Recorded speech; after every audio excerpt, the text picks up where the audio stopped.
Pie brīvības pieminekļa mēs atceramies tos, kuri cīnījās un sapņoja par brīvu Latviju. Kārlis Skalbes vārdu Tēvzemei un brīvībai ir iekļaut šajā pieminekļā, simbolizējot mūsu tautas garu un nemieru pēc brīvības.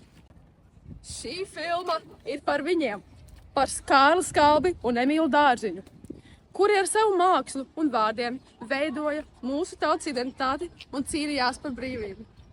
Mūžam zili ir Latvijas kalni, mūžam nav miera zem Latvijas bērziem, mūžam raud koklē pār Latvijas kalniem. Tie nav tikai vārdi, tās ir ilgas, tās ir cīņas, tās ir balsis, kuras nav apklusušas, ne Dārziņam, ne Skalbam. Divi vīri, divi sapņotāji, viens rakstīja, otrs komponēja, bet abos dega viens un tas pats nemiers – Latvijas gars. Latvija ir kā šampānieša pudele, kura ilgi, ko domājāt, 700 gadu gulējusi tumšā pagrabā, un kuru piepeši attaisīs neuzmanīgais laiks. Daudz ir izgājis griestos un daudz uz grīdas, bet traukā vēl pietiek, lai mēs noreiptu, jo vīns ir vecs un labs.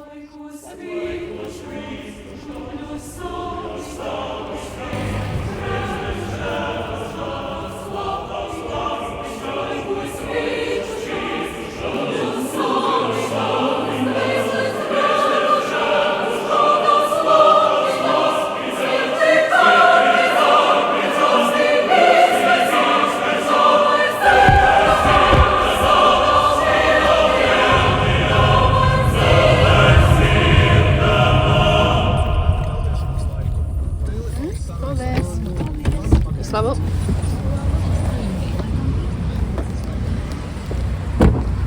Kur ir tā skola? Kur tā ir?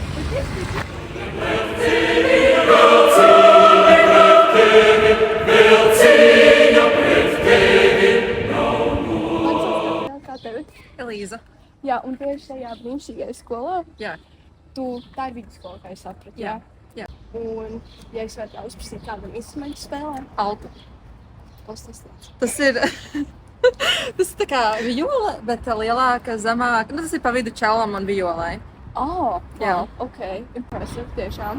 Ok, sākšu tos trīs jautājumus. Ko tev tā kā nozīmē Emīls Dārziņš? Man ir godīgi, Emīls Dārziņš skatās pirmkārt šo skolu, Jā. bet arī man vienkārši tā kā mājas, kā otrās mājas, šī skola un pats Dārziņš. Okay. Kā tev liekas, vai viņa māksla joprojām ir aktuāla? Vairāk kā mūzika. Jā. Man visur, kur es braucu, piemēram, rādio skan viņa tas melanholiskais valsis.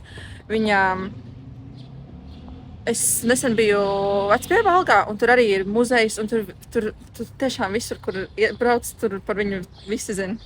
Okay. Kāpēc tev Dārziņš ir tik nozīmīgs? Es pat nezinu. Vienmēr dzīve saistīsies ap viņu. Man liekas, ka viņa mūzika ļoti pie sirds to ir. Un tiešām tu jūti to, ko viņš ir domājis ar to visu. Un kā tu saproti nemieru, brīvību un neatkarīgumu?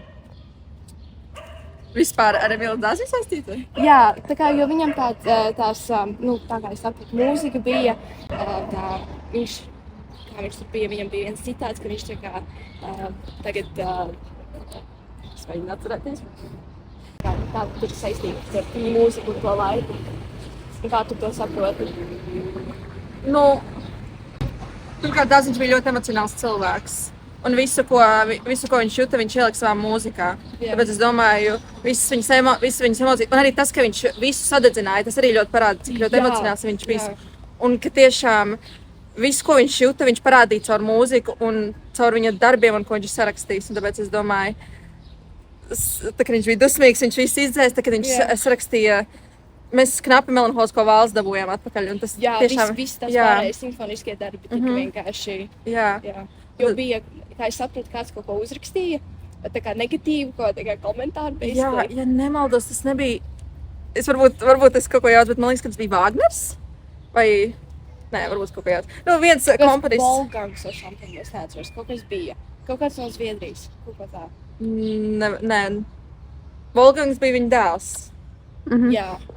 Bija kaut kāds cits, es neatceros. Ar V. Vāgners, man liekas. Jā, varbūt. Es jā. nezinu. Nebūšu Nebūšu šito Bet, visu. jā, viņš tur, viņš domāja, ka viņš nošpikoja to skaņdarbu. Un tad viņam bija tāds, Jā. viņam bija tāds tīvs. Bijis. Jā, viņi taču tur kaut ko tur sūtīja viens otru kaut ko tur tā kā. Un tāpēc arī viņš visu izdzēs. Jā. Tāpēc, ļoti emocionāls cilvēks. Es varam iet iekšā? Un šodien ir iestāja eksāmeni, tāpēc nepamanīs, ka...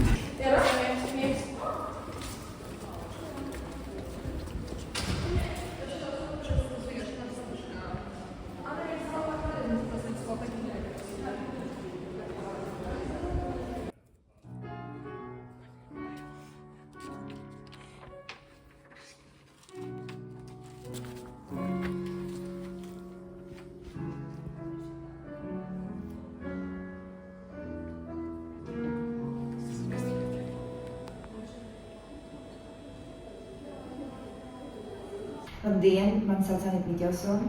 Strādāju šajā skolā un arī pati šeit esmu mācījusies un saistīta kādus 40 gadus jau ar šo Emīla Dārziņa mūzikas vidusskolu. Ko jums nozīmē Emīls Dārziņš? Emīla Dārziņš dīvainā kārtā tieši ir saistīts ar šīs skolas vārdu, kas ir padomju laikos radies nejauši, meklējot kādu atbilstošu apdāvinātu varbūt komponistu. Un savā ziņā Emīls Dārziņš ir tāds tiešām apbrīnojams artefakts, kā sarakstot tikai kādus 40 skaņdarbus.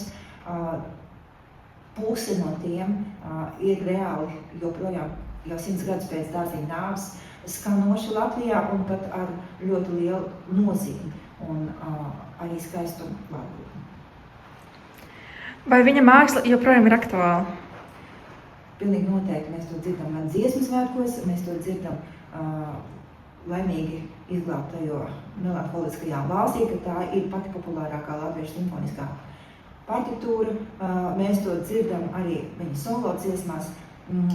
Dārziņš, būdams tāds romantiķis, kas meklē ideālo pasauli savā mākslā un kurš arī domā par Latvijas brīvību un neatkarību, viņš spēja melodijā ielikt tik daudz savas emocionālās pašapziņas siltuma, tāda ļoti katram tuva saprotama, mūzikas valodā viegli uztverama lādiņa, ka šķiet viņš ir vistuvākais jebkuram latvietim, kurš un arī sveštautietim, kurš uzreiz momentā caur to viņa mūzikas valodas vienkāršību, viņš uzreiz uztver viņa mūzikas saturu.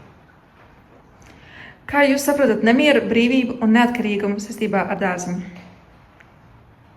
Viņš ļoti mīlēja mākslinieku brīvību.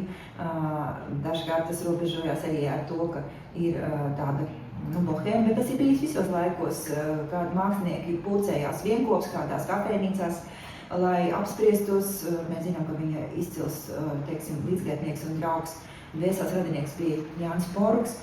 Un varbūt viņš mazāk pievērsa uzmanību saviem bērniem. Piemēram, mēs visi zinām Wolfganga Dārziņa komponistu, bet tajā kritiskajā brīdī, kad Dārziņš gāja bojā, tad būtībā viņš brauca ar vilcienu, tāpēc, ka viņš vasarā recenzēja koncertus un dzīvoja atsevišķi no ģimenes, bet māksla viņam nozīmēja visu un augsti ētiski un estētiski ideāli.